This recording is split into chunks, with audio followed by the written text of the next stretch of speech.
Bismillahirrahmanirrahim. Assalamualaikum warahmatullahi wabarakatuh. Waalaikumsalam warahmatullahi wabarakatuh.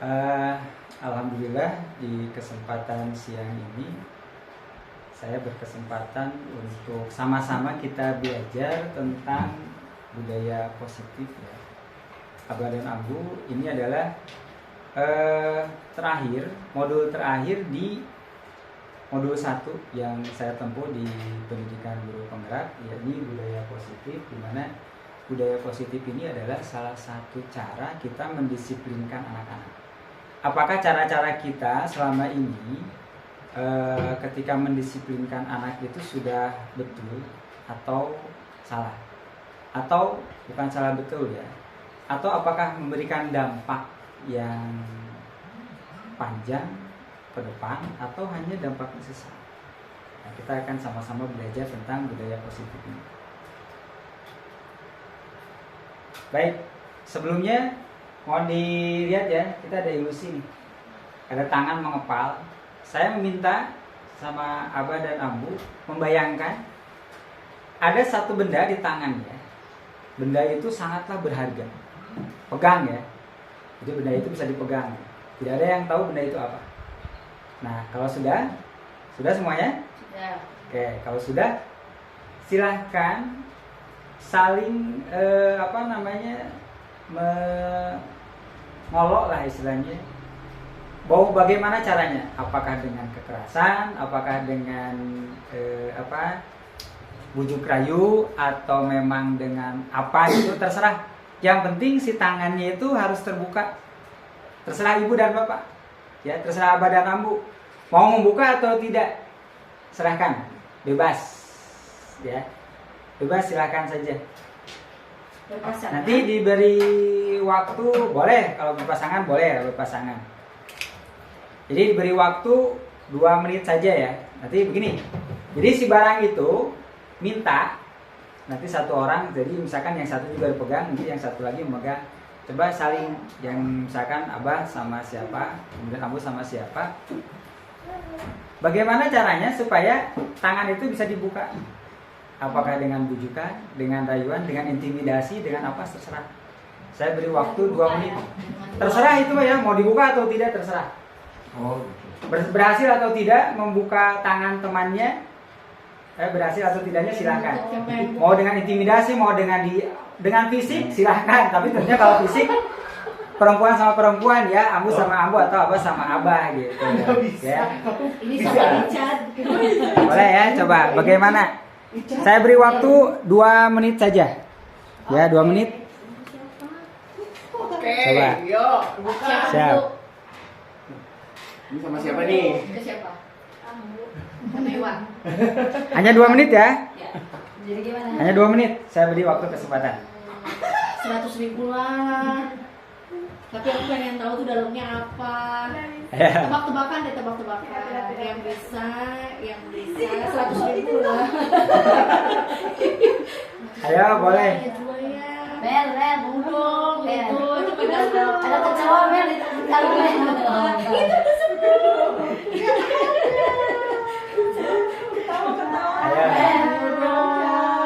Saling ngolok. Boleh, silakan bebas itu mah. Di dalamnya Mau mengintimidasi, mau dipaksa, mau di apa, terserah. Yang penting apa, terbuka atau tidak. Ada satu gimana? Boleh ya. Ini ilusi. Nggak bisa. Gak bisa. Ya, Bisa. menyerah? Menyerah ya? Menyerah. Oke, siap. Kalau menyerah, ada yang berhasil? Belum. Belum ya. Intinya berarti tidak berhasil semuanya ya. Mau dengan bujuk rayuan, atau bujukan, atau Pakai rayuan, uang atau juga. intimidasi, atau misalkan dijual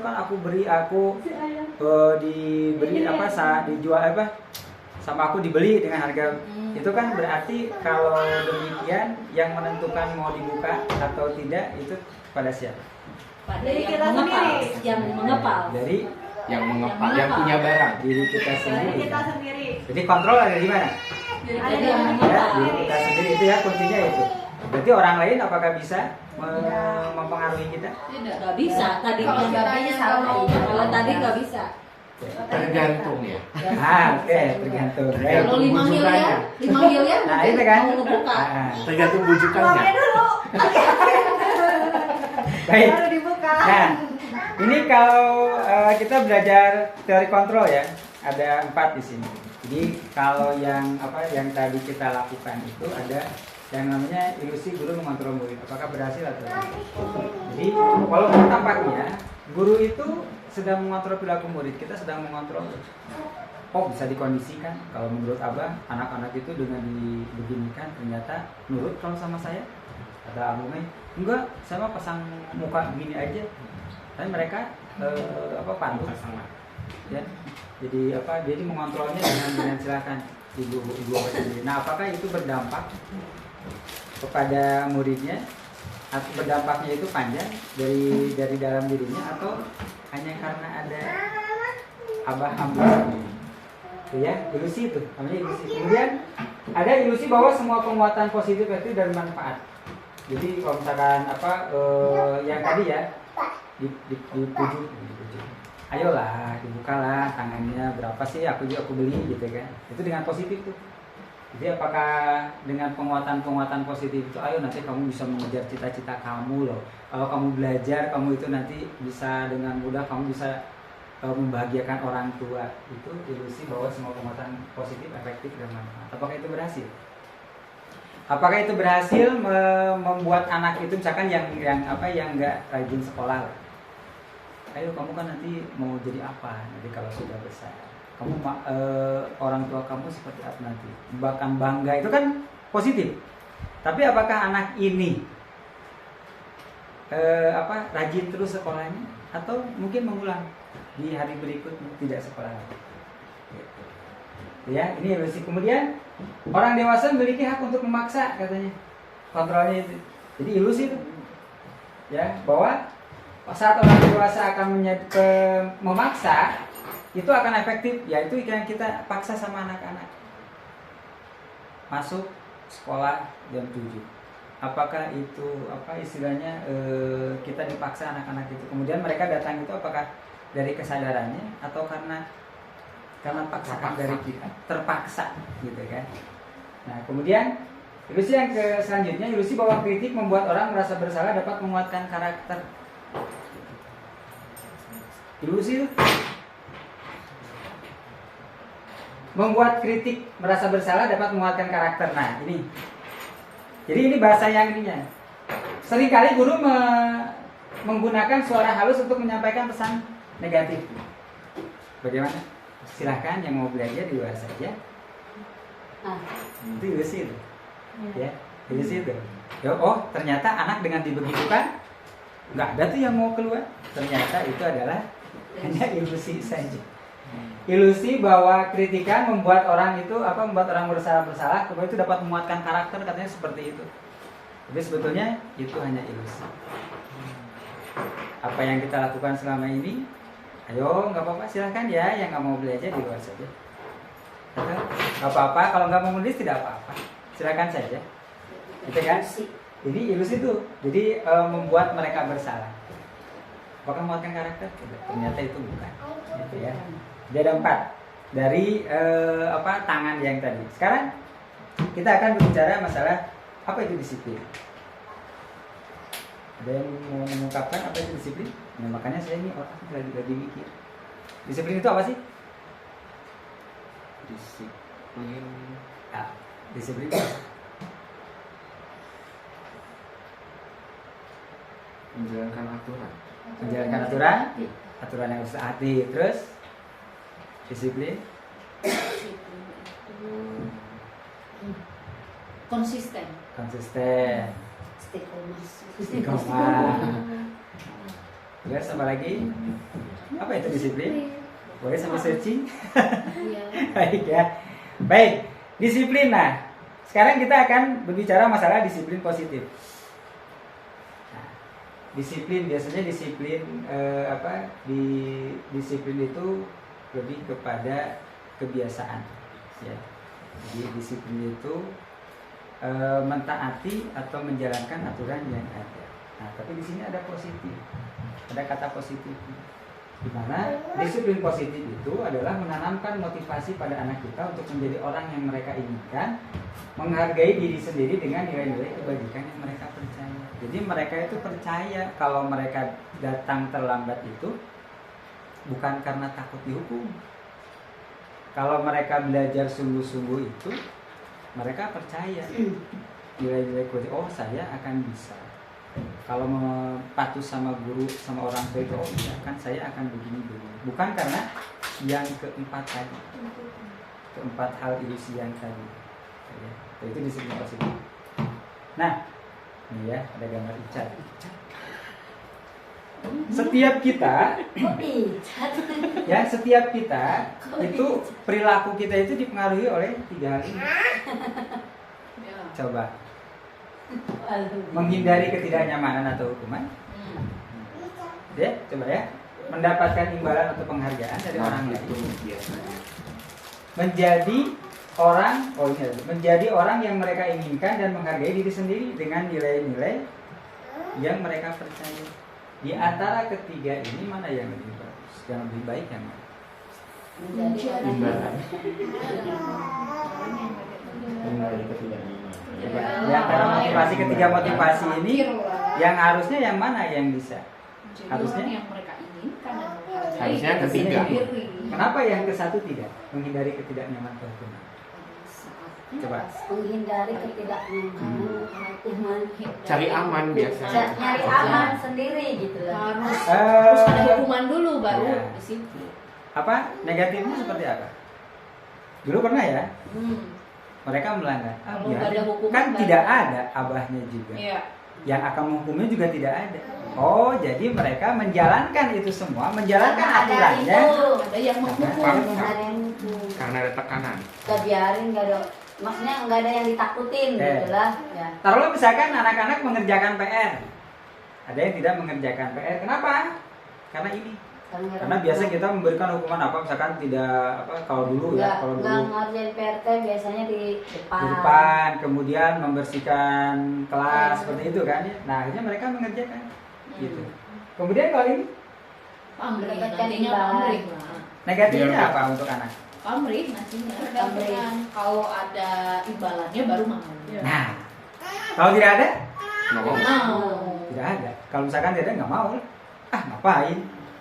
Nah, tapi kalau semua sudah di sini, ya, kalau mereka melakukan segala sesuatu itu karena ini, karena mereka menghargai diri sendiri dengan nilai-nilai yang mereka percaya. Oh, ternyata kalau dengan menjadi orang yang bertanggung jawab itu akan enak.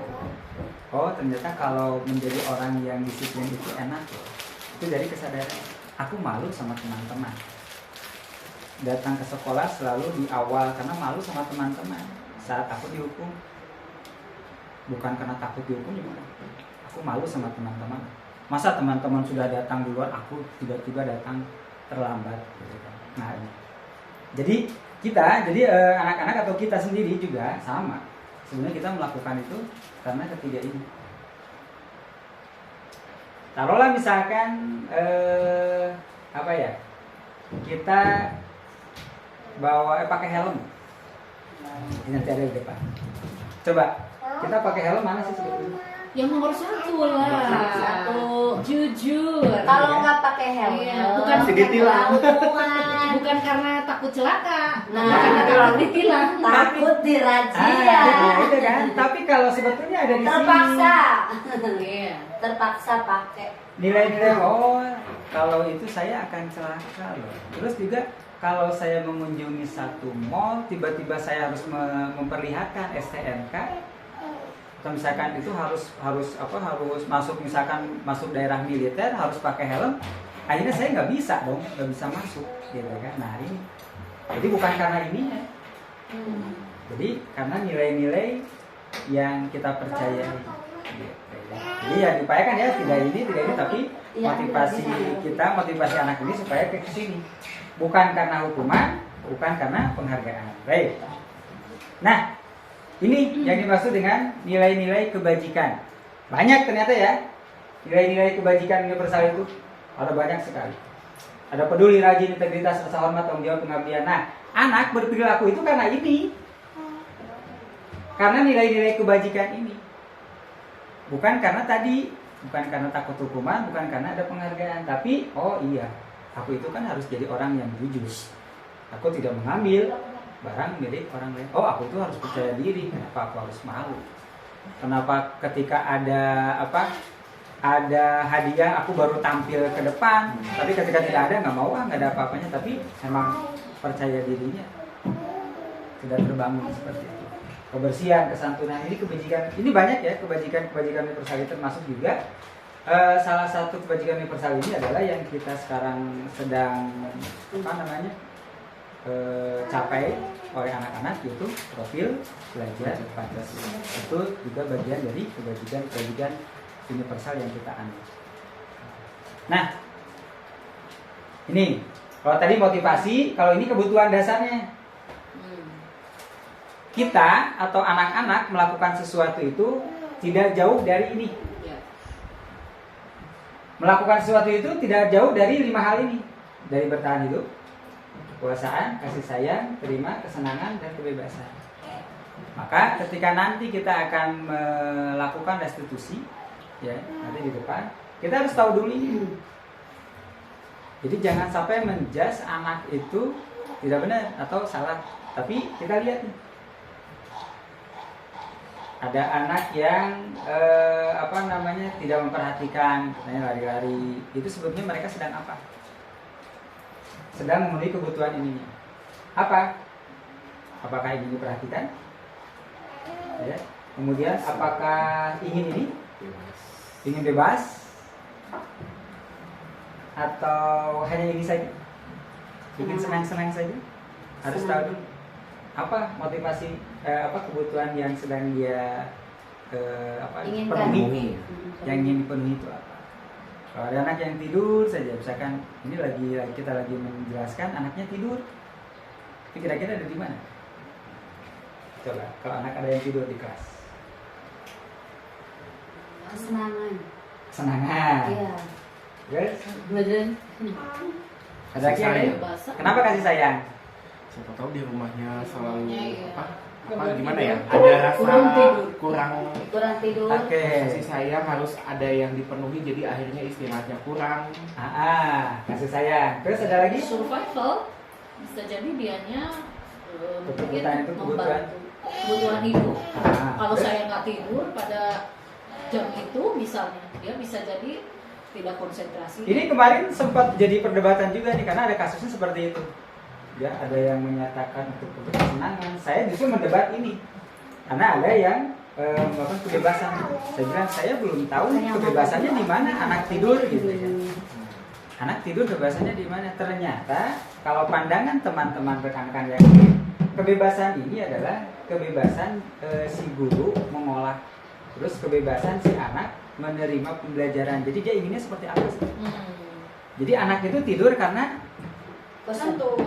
bukan ngantuk, tapi pembelajarannya yang membosankan gitu.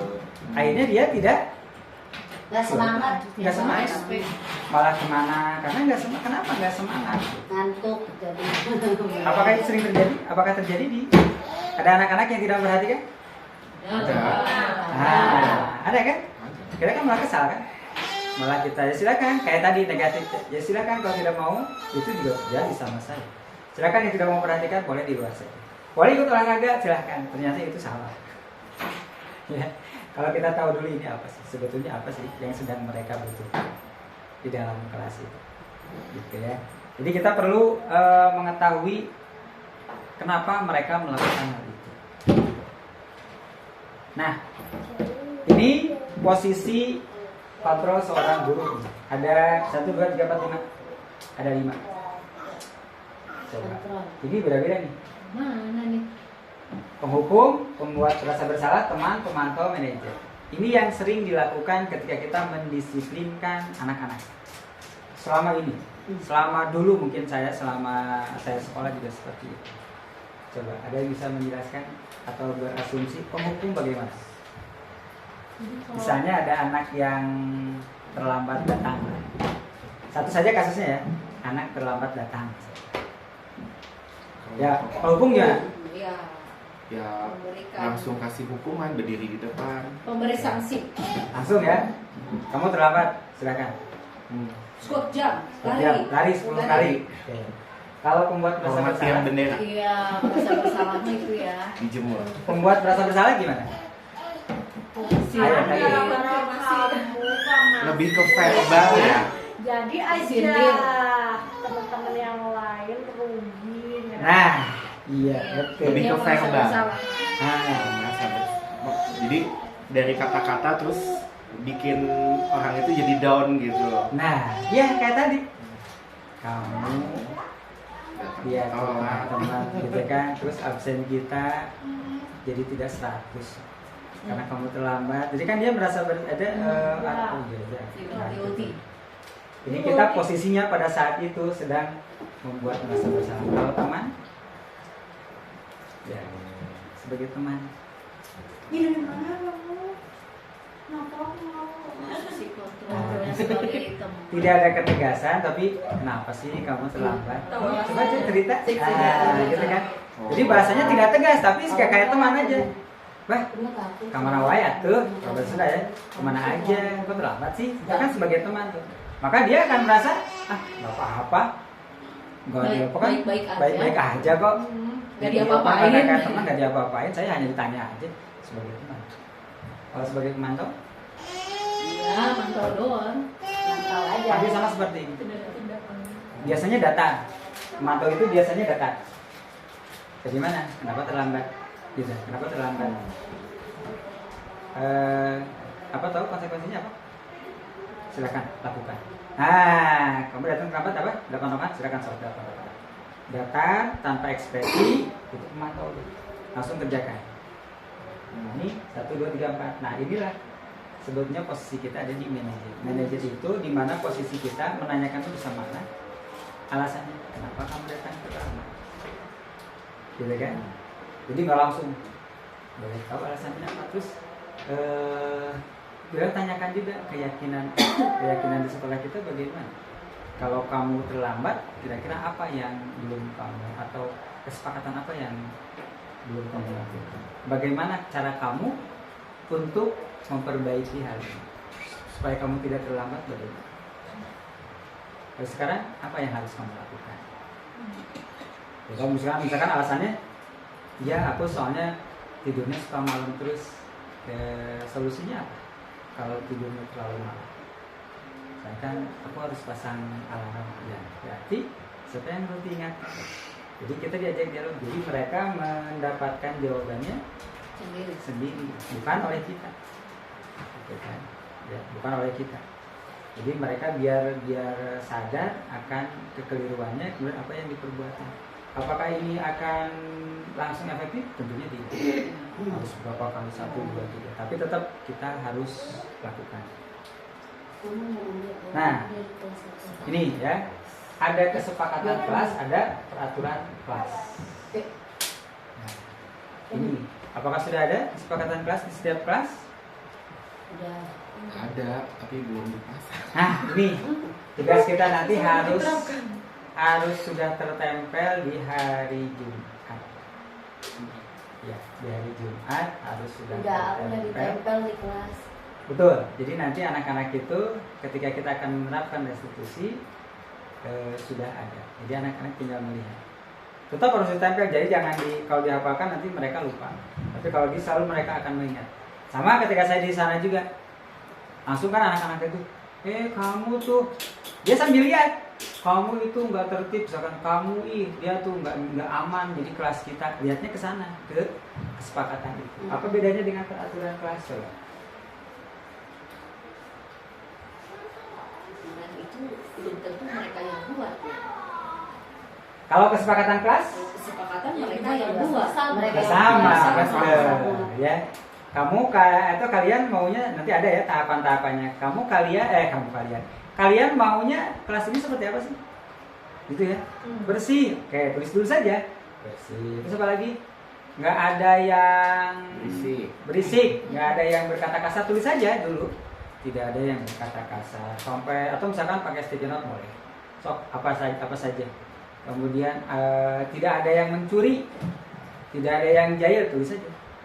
Itu secara semuanya. Nanti baru disamakan, misalkan oh ini tidak ribut, kemudian tidak teriak-teriak, kemudian lagi tidak lari-lari, itu adanya di mana? Di poin mana? Di kebajikan universal yang mana? Nilai-nilai kebajikan yang mana tuh? Tidak berisik, kemudian tidak lari-lari. Apakah di tertib, apakah di aman, apakah di nyaman, silahkan. Nanti mereka memutuskan.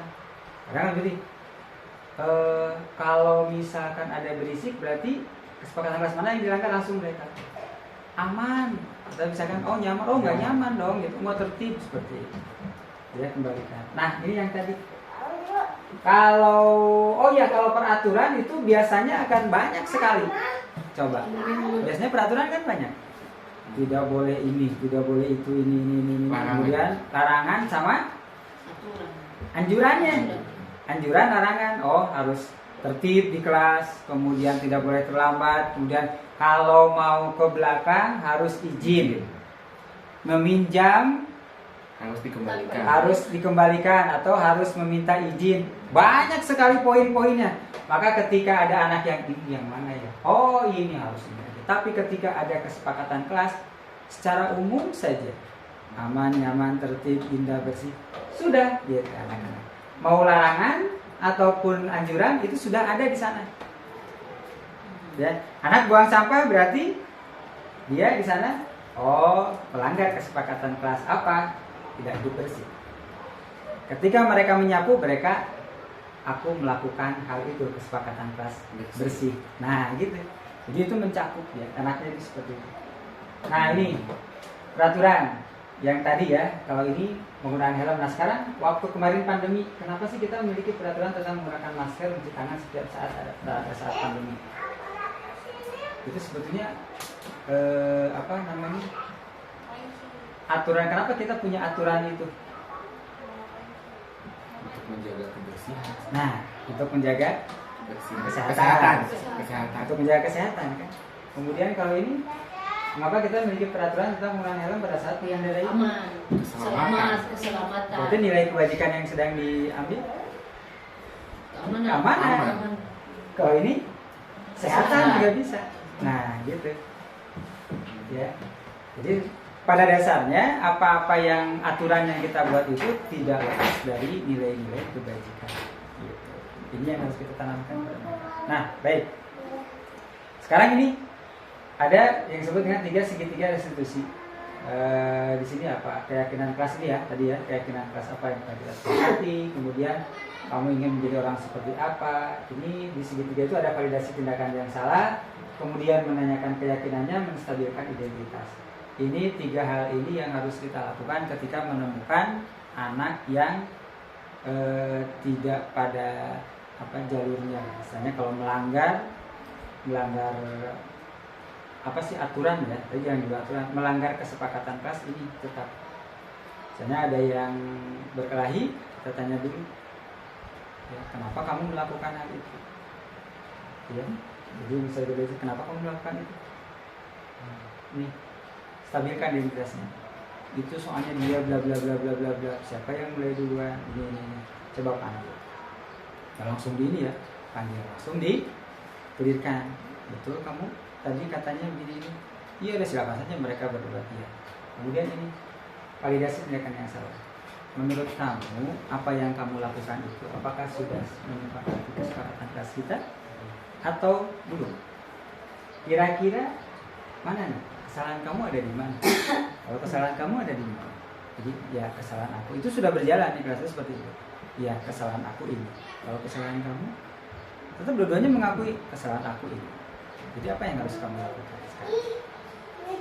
Aku harus minta maaf. Nah itu seperti itu yang kita harapkan. Jadi kita jangan udah salaman. Kan dulu gitu ya. Ayo siapa tadi? So, kamu berarti yang salah. Saya mengalami seperti itu. Kamu yang salah. Harusnya kamu jangan seperti itu. Dari siapa? Dari kita. Kamu yang salah. Harusnya kamu jangan seperti itu. So, coba salaman gitu. Jangan gitu salamannya. Salaman. Tetanggupan dulu ya kalau kita tanggupan gitu kan. Itu dipaksa oleh kita. Tanpa mereka tahu apa sih kesalahannya. Gitu. Ternyata dua-duanya melakukan kesalahan. Mereka menyadari hal itu. Lalu ini menanyakan keyakinan kelas. Kalau kamu melakukan seperti itu, kamu sudah melanggar keyakinan kelas yang pertama. Kalau kamu sudah melanggar keyakinan kelas itu, berarti bagaimana cara kamu untuk memperbaiki diri.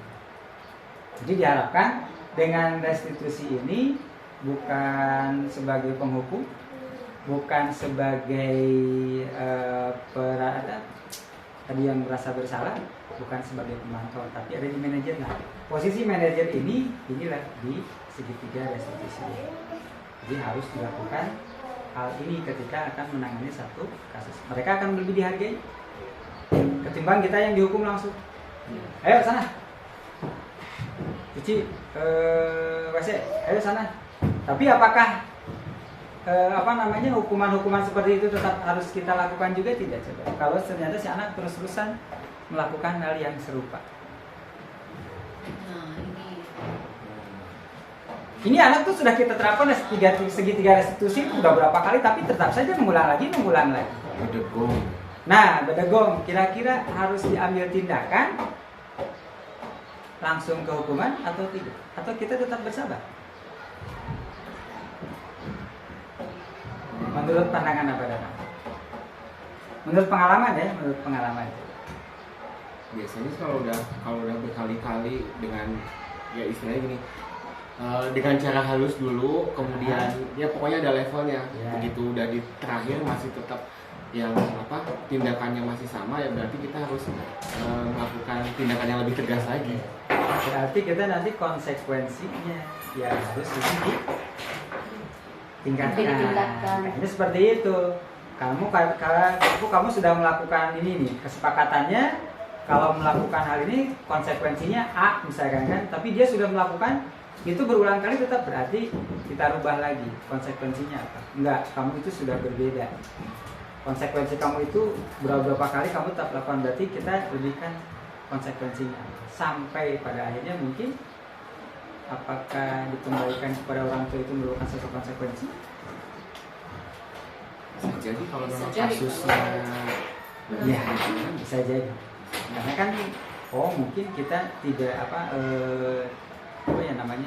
di sini atau sekolah ini mungkin ada hal lain mengapa dia ya tadi kebutuhan tadi. Mungkin dia sudah tidak nyaman sekolah di sini, atau misalkan pengen pindah tapi tidak terkenalkan, tidak tersampaikan, lalu dia bersikap seperti itu. Ya, baik. Ada pertanyaan sebelum saya tutup mengenai budaya positif ini? Dari ada tiga motivasi, kemudian ada 5 kebutuhan dasar kebajikan, nilai-nilai kebajikan, sampai pada akhirnya terakhir itu adalah penerapan restitusi, kemudian penerapan keyakinan kelas yang harus ada di setiap kelas. Ada pertanyaan? Sebelum saya tutup? baik, saya aja deh. Boleh, silakan kamu. Ini untuk peserta didik ya. Tetapi kan dalam hal ini kita semua sedang belajar menjadi manajer dalam budaya positif. Bagaimana ketika kita menangani orang dewasa?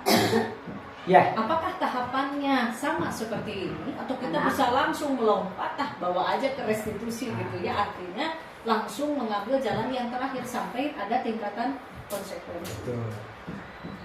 Tetap saja, jadi kan ini restitusi ini bukan hanya pada siswa saja, termasuk di guru juga seperti itu. Misalkan kenapa suka datang terlambat, ditanya itu kenapa? Keyakinan kita apa? Dengan begitu, mungkin ada rasa malu dalam dirinya. Ya, aku ini kan seorang guru yang harus memberikan contoh yang itu harus ke sana. Jadi si yang menerapkan restitusi itu harus sampai ke sana. Iya ya, aku tuh kan jadi begitu, bukan karena apa-apa. Aku ini seorang guru yang harus memberikan contoh sama anak-anak. Bagaimana anak-anak mau nurut sama kita kalau kitanya saja masih melakukan kesalahan atau pelanggaran. Kan harusnya ya termasuk juga profil pelajar Pancasila itu Itu sebetulnya bukan buat anak, kita dulu. Kita dulu nih, para guru dulu. Barulah setelah guru itu kepada siswa yang seharusnya. Tapi kenapa tuh namanya profil pelajar Pancasila? Kita itu semuanya seorang pelajar. Pelajar di sini bukan murid Pembelajar.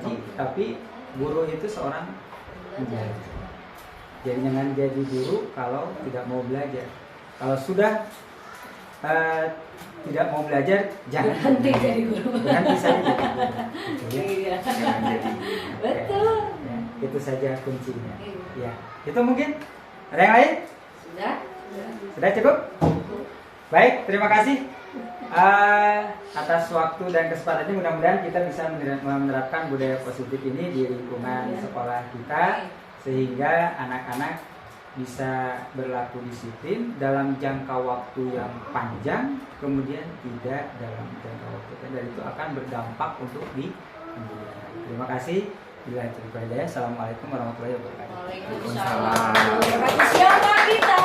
SDW, prestasi makin oke. Ciu, ciu. Dot.